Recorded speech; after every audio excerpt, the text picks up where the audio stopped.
Is Deebo Samuel, because our buddy Joe Musso texted me this because I got into it with him one weekend in Stanford about how Brock Purdy is the MVP of that team, even though he's not the best player in that team.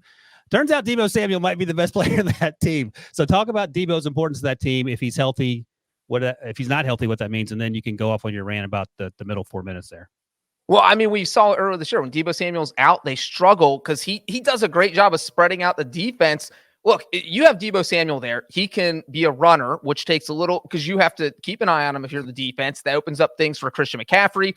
If Deebo's out there running routes, again, defense is paying attention to him. So that opens things up for George Kittle. That opens things up for Brandon Ayuk. So this is a guy who affects the defense on both sides. You don't have a lot of players in the NFL where the defense has to pay attention to them as a runner and a passer, and they're built like Deebo Samuel. So obviously that was a huge loss, and it felt like it took the 49ers offense a little bit to kind of get used to that. And then the second half, it was almost like Shanahan said, all right, you know what?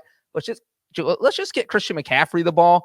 There were a few guys who made great plays. George Kittle had a couple. Juwan Jennings had one of the craziest catches ever on a dive down there in the fourth quarter, and he got rocked. He knew he was going to get rocked, and I know some people, it was a good throw by Purdy, but you are definitely leaving your receiver hanging out to dry.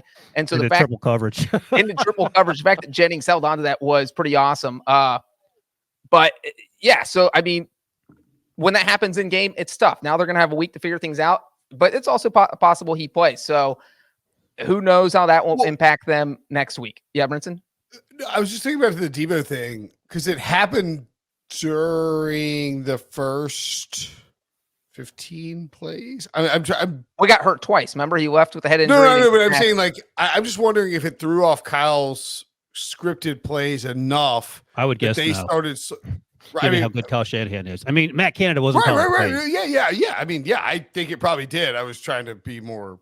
But the other thing to back you up here, when he was out, they lost the football games. I mean, that 3-game stretch where they couldn't do anything right.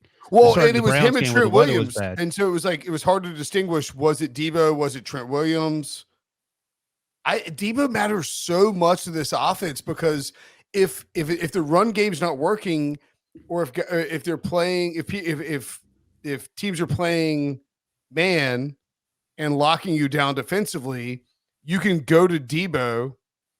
Or excuse me, they're playing zone. You go to Deebo and run the screen game off to the side as a wide receiver, and he destroys them.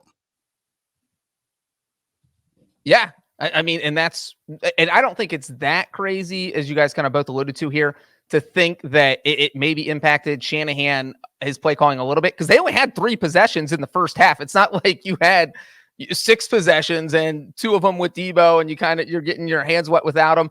Yeah, it was the fourth play. Right. So you have only 2 full possessions after that. You punt on that first possession, you go down, score a touchdown, you're feeling good about yourself. And then how many of the first 15 to 20 plays that Kyle scripted do you think involved Deebo? I don't know. 75%? In some capacity as a first or second read, and all of a sudden you take Deebo Samuel out and you replace him with, and Juwan Jennings is a good player, but you're basically replacing him with Juwan Jennings. That changes the offense entirely. If Deebo Samuel suffers, I thought was it a little curious how quickly he got cleared to come back from the head injury? It's playoffs, Brinson. It's the playoffs. Yeah, he was ruled out with a shoulder, I believe. No, shoulder was second. That's what ruled him out, though. The one thing, right? But I was saying it was 12 minutes from Deebo Samuel laying on the ground with a head injury to Deebo Samuel cleared to come back in 12 minutes. It was a little weird. The one thing with Deebo, though, is that even if he plays the whole game, I'm not sure with the way Brock Purdy was throwing the ball, he was overthrowing everybody. He was airmailing everybody. We were talking about Jordan Love earlier and how well he played.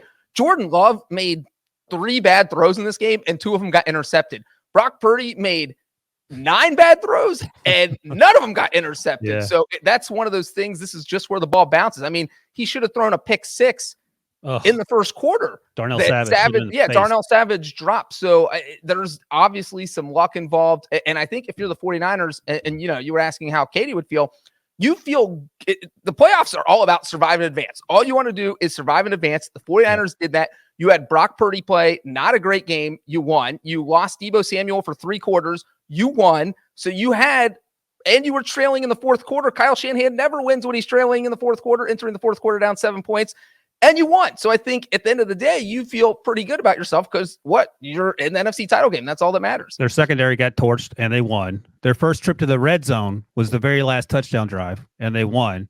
So on and on it goes.